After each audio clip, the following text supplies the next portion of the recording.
People, this is now the start of our second session. We're going to have a look at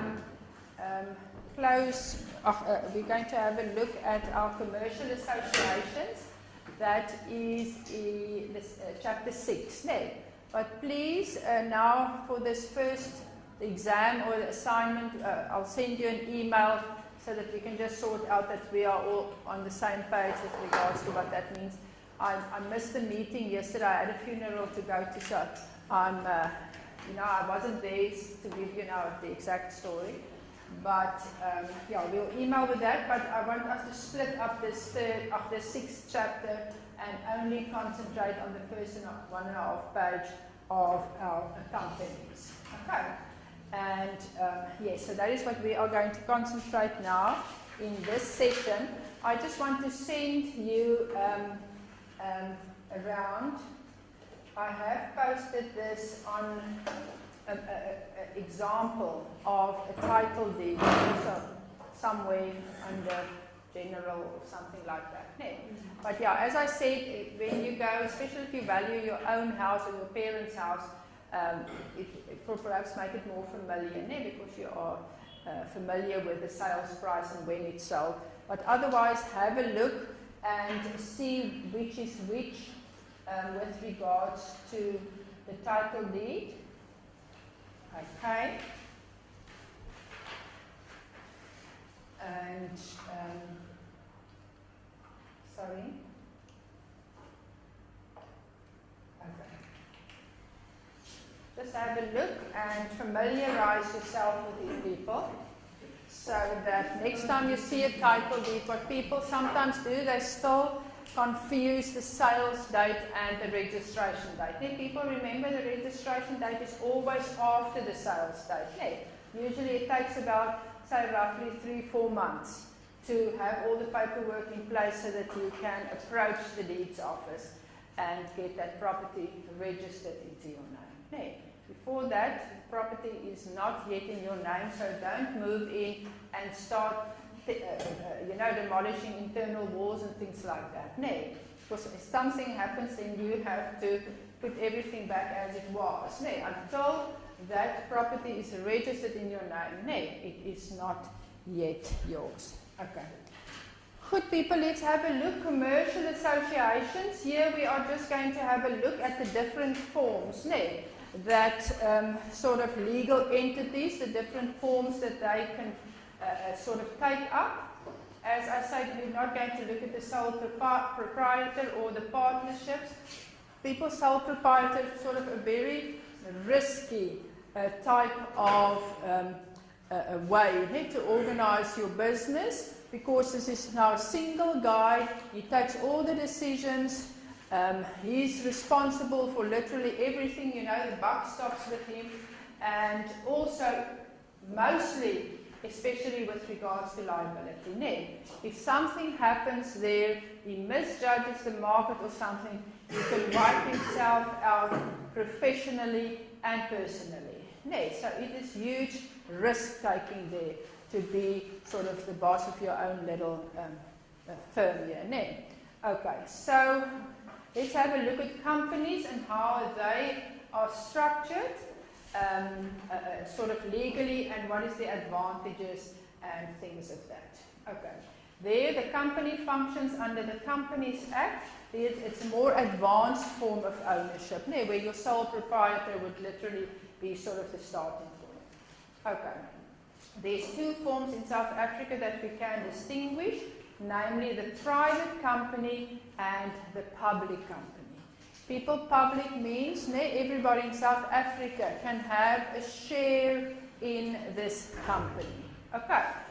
Private company is, as I say, the sole proprietor perhaps starts out. He is manufacturing, say for instance, timber windows, and is quite successful, and over time he just gets bigger and bigger, and then he decides to take advantage of the sort of structure of a company to protect himself in terms of finances, so that when he makes a bad decision with regards to his company, his business, that doesn't mean that his house will now also get sold under him. No, he is sort of protected financially, so then the business might flop, but he still has somewhere to live, he can still drive a car and so forth. No, and he can get up and hopefully start anew. Okay, so the private company, public company. People, you can someone make yourselves a table where you list, this is what's happening in a private company, this is what's happening in a public company.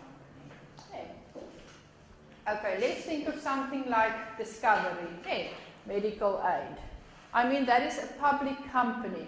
It comes into being, somebody has a wonderful idea and they decide we want to go big. But we need money to go big. So what we now do is we issue shares. People? Shares just meaning that buy shares in my company. In other words, you contribute money towards my business. Then we believe in your company. That's why we will buy shares in your company. We will become part owner of your company. And according to that, there's certain rules and regulations according to the Companies Act. Okay. First of all, the number of members or shareholders of a private company varies from 1 to 50. People, as I said, it's a private person that started something, he's going a little bit bigger, but he cannot go bigger than 1 to 50, which is already quite big. In other words, there's 50 maximum shareholders. Private company, they all know each other, it's perhaps family members or friends of family and so forth, or whoever, we'll see how it goes, whoever knows somebody in that private company will sort of get invited to partake. Okay. With a public company, in other words, people open to the public. No. With a public company, their number of shareholders, at least 7 members, but there's no maximum. Can you see, people, they can throw it open, and as many shares as there is, so many members there can be. And you can buy as many shares as you like. Okay. Good. The private company must have at least one director, one guy that's sort of in charge, and a public company at least 2. This is all according to the Companies Act. Okay, so that's the difference between the two. And the reason being one director for a private company is because it's just smaller. Whereas a public company can be quite large. So there we want 2 directors. The general public cannot apply for shares in a private company. This guy started it all, he's sort of keeping it a family business or something. Or he wants people in the private company that he is sort of familiar with, he can work well with them together, or they are familiar with people of his family and so forth. So he's keeping it sort of private. So you can't just say, I want shares in your company. Okay. It's sort of exclusive, if I can call it that. Okay. Whereas a public company, people, you just approach a broker, there is information on shares, information in every newspaper. You can see or you can decide, I think these guys are going places, and we are going to buy their shares. Okay. The transferability of shares. In other words, how easy can I transfer these shares, which is proof of my ownership in a portion of this little company. The transferability of shares in a private company is limited. Why? Because as I said, it's sort of more exclusive. You will be invited. Say, for instance, somebody wants to sell their shares. Then they can invite somebody else. They can introduce him to the other shareholders. Is he acceptable?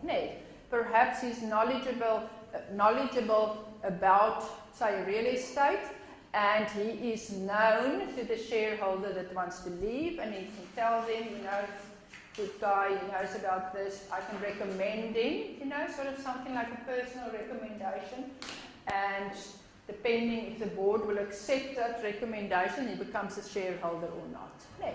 Whereas, so that is limited, only with the approval of the board of directors. No. So it can be difficult to become a shareholder there.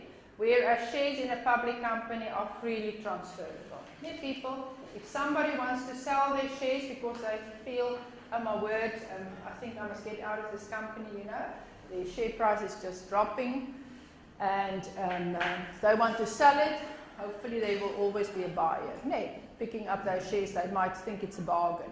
Okay? Good. So it's freely transferable.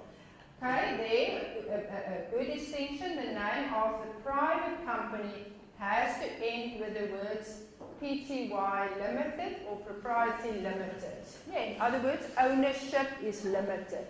Yeah. Whereas for a public company, it just ends with limited. Okay? So there you can see in that legal name of that company, you can see it's a private company or it's a public company. Okay, and then obviously both of them are subject to some quite stringent legal requirements, and the public company even more so, because they are dealing with public funds. They are dealing with everybody sort of in South Africa that's interested in that company. So, whereas with a private company, because everybody knows everybody, there's sort of already that sort of looking after each other attitude in that company. Okay.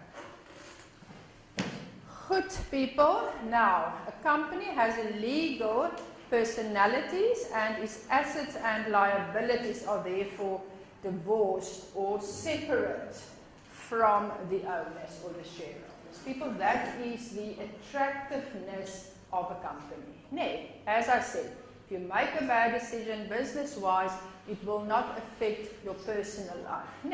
Because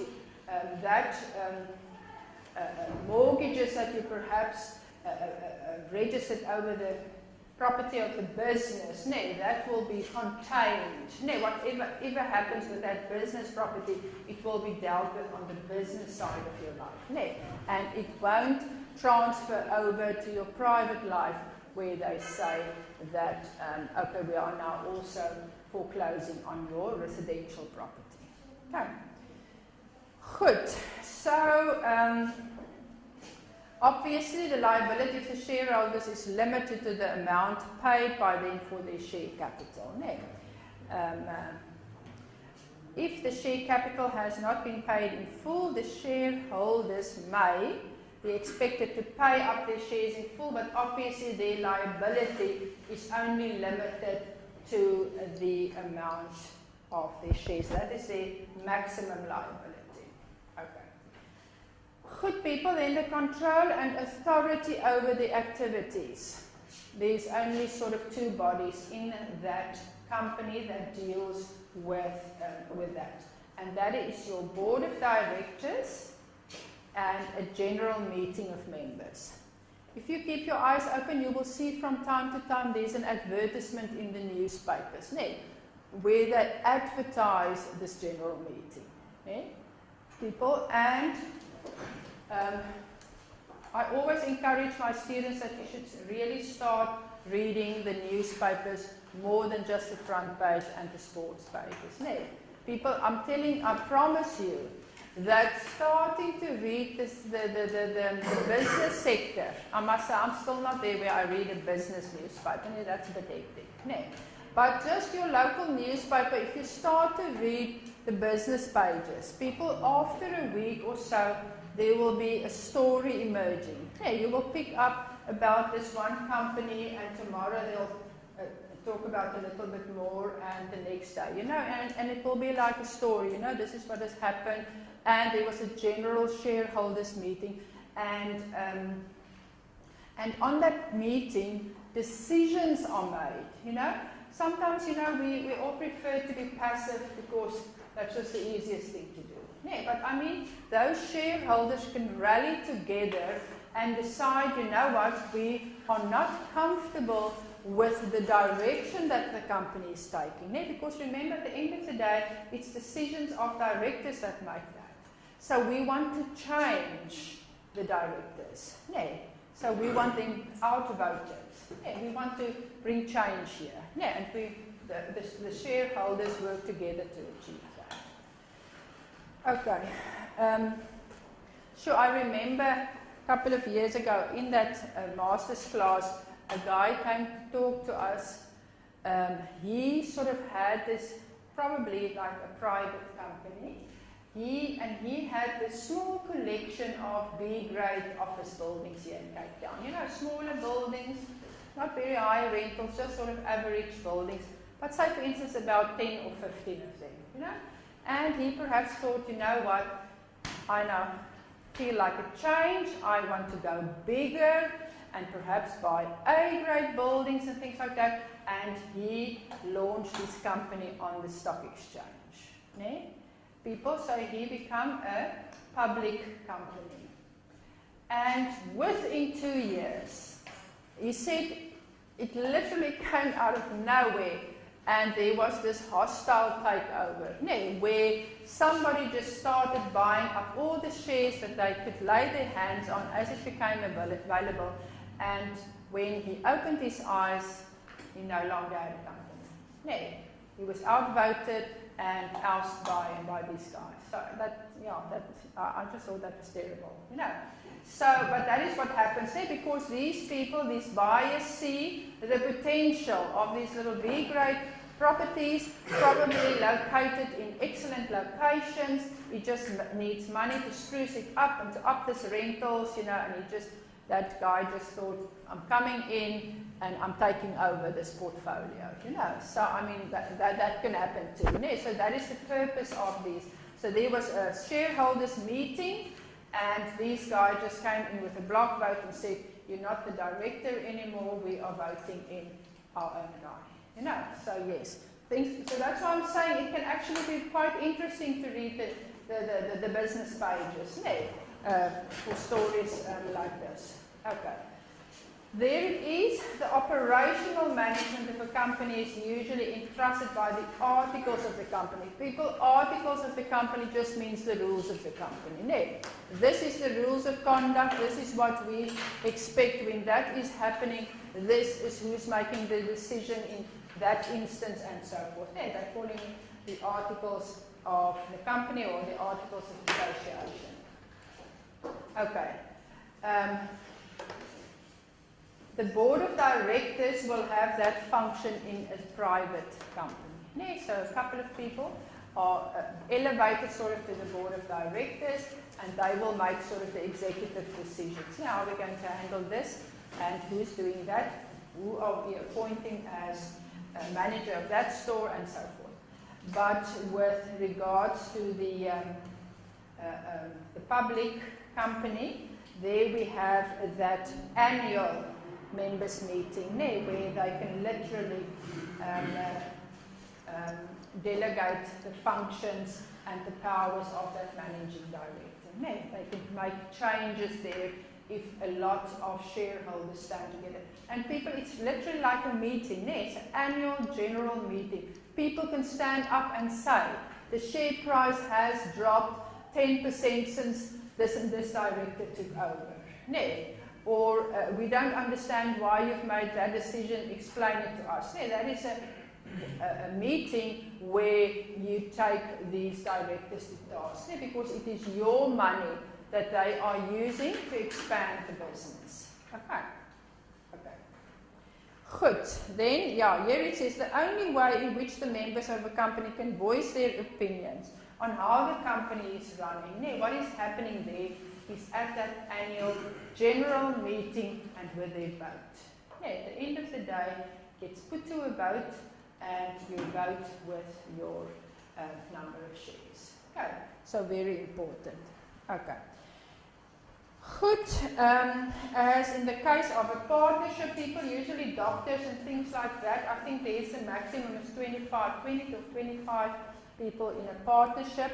Also, again, sort of liability problems there, for in case the wrong decisions are made, that you can end up losing your house or so.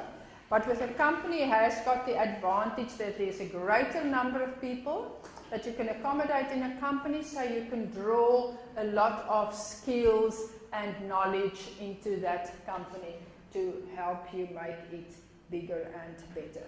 But then on the other hand, that's usually, say for instance with a private company, but with your public company, it can get so big. As I say, that it can take quite a long time to get them of the sort of that disadvantage, that decisions cannot be taken very quickly. Okay. Good, then the company has advantages over sole proprietorship and partnership with the possibility of acquiring capital. People?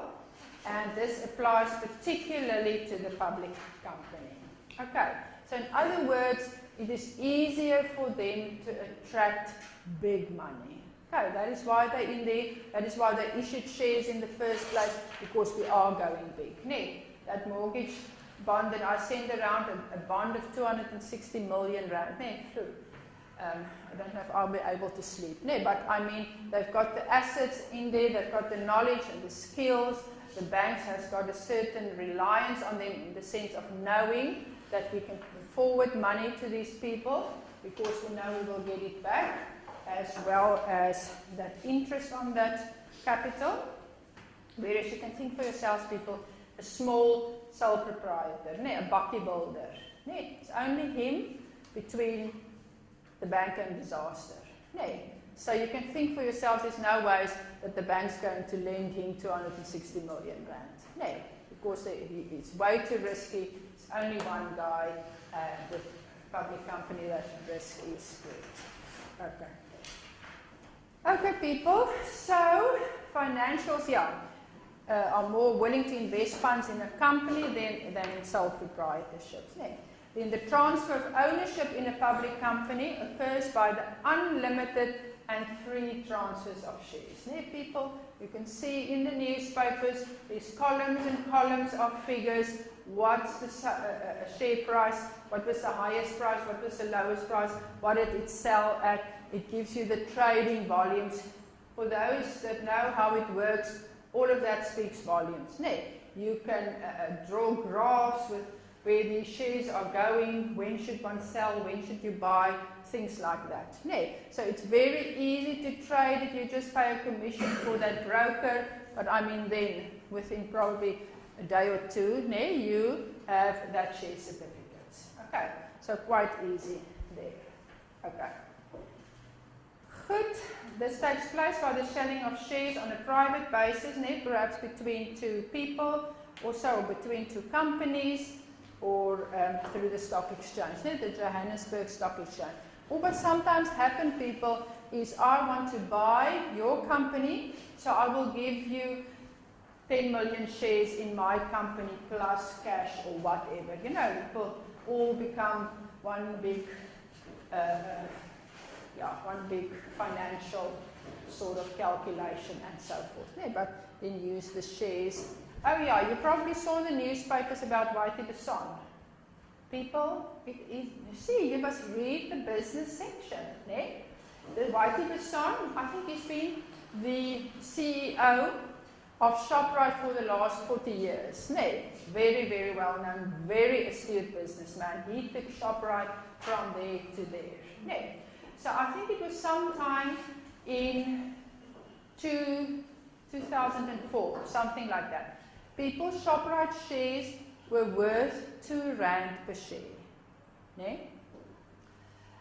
And as part of his remuneration, his payment as a CEO, Chief Executive Officer, the sort of main guy making all the decisions, taking all the responsibilities, they paid him in shares. But they also, probably because they've realized he's a very, very good executive officer, they also said that he can sell those shares back to Shoprite at any time that he wishes. So he can decide when he wants to sell it back. Okay, and he was now doing his thing and working his magic. I mean, Shoprite expanded into Africa. He he took this company from 2 rand a share, people, to, I think, the share price is now more than 200 rand. Yeah, that means, you know, supply and demand. It means people knows it's doing well and they want those shares, and the price climbs like that. Yes, I don't know where it was. I'm not sure about the figure. But say it was 246 rand. It was sort of, you know, a little peak, you know, as the shares go up and down, but climbing all the time. And on that day, Whitey Basson said, I want to sell people. It was more than 1 billion rand. 1.8. And it was like 200, I think it was 260. Yeah. Sold 1.8. Being sold 1.8 billion worth of shares. 1.8 billion rand. Because of that statement that Shoprite made that he can decide, you know. So in other words, Shoprite sort of didn't really have a choice, you know, about when they were buying those shares back. You get? So you can now think what that also does to Shoprite, you know, to, yeah, any case. But yeah, so interesting stories like that. No, I don't know what he's going to do with that, Maya. Okay. Okay, so people, yeah, it's freely transferable, yeah, and then obviously also you can now think that also created a problem for the other shareholders of Shoprite, because there's a lot of shares now that will be coming available on the market for, I'm sure Shoprite's going to sell them again or what. Yeah, you see. So the other shareholders were feeling, well, obviously you don't want to flood the market with 1.8 billion rands worth of shares, that they'll probably release it sort of slowly over time. Yeah, but yeah, that's quite the story. Okay. Good. Okay, then, then people, with regards to your private company, we spoke about that, that has to be, the transfer of those shares has to be with the approval of your board of directors, because you want to get in somebody that you're either familiar with or that will fit the profile of your company or that will add specific knowledge, and the board of directors needs to approve him. Okay. Good. Then, a company is subject to many more legal requirements than a sole proprietorship or partnership.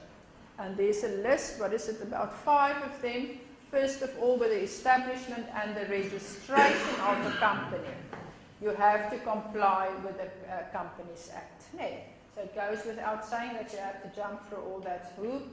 You have to have a registration of the memorandum and your articles of association. That's the rules whereby your company is going to be run. Obviously, you have to pay some registration fees.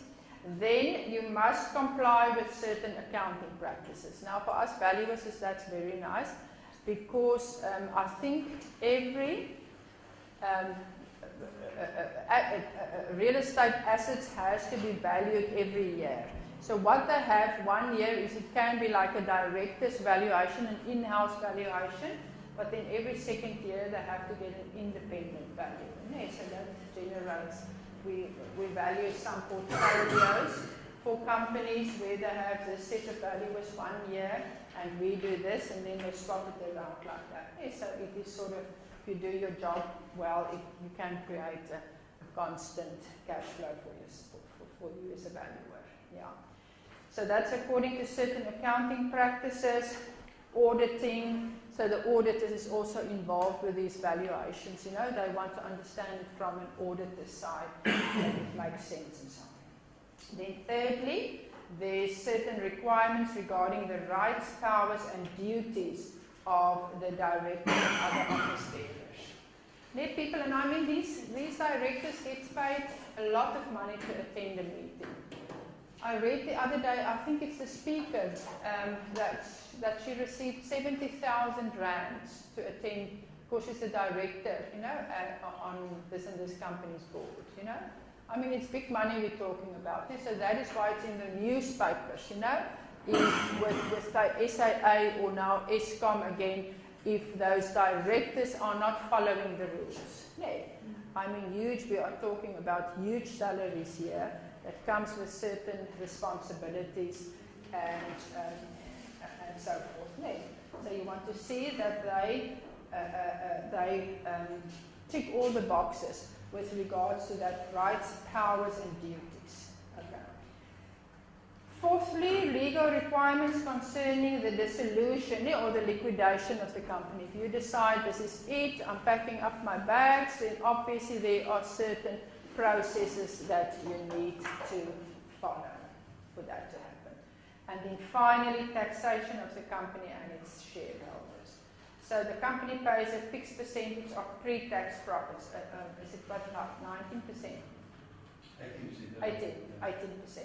18%. And then obviously that income that's generated or paid over to the shareholders, we call that a dividend. No, that is the income that you receive on your share, on your shares. So shareholders have to add part of their profits from the company, in other words the dividend, to their taxable income. And that's why they say there is sort of a double taxation on company profits. Okay people, so now it doesn't make a lot of sense and it sounds complicated, but go and split it for yourself. Yeah. And see, look in the newspapers to see if you can see a company name.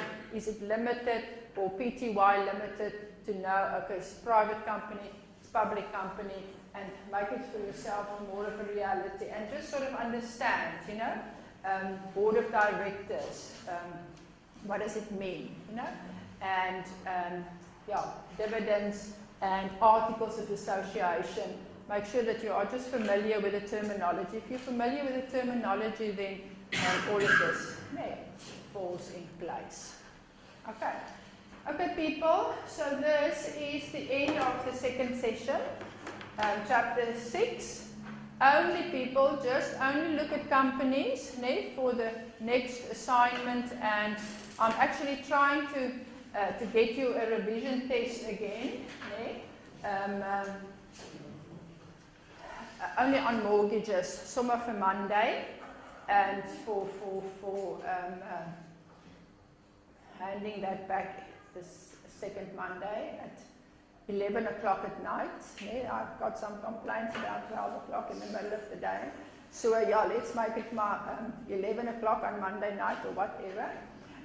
So that just to get you into this again, so you can start after the weekend. You can start with looking at mortgages and so on. Okay, so this is the end of this. Takes like just 5 minutes, and then we're going to end the day.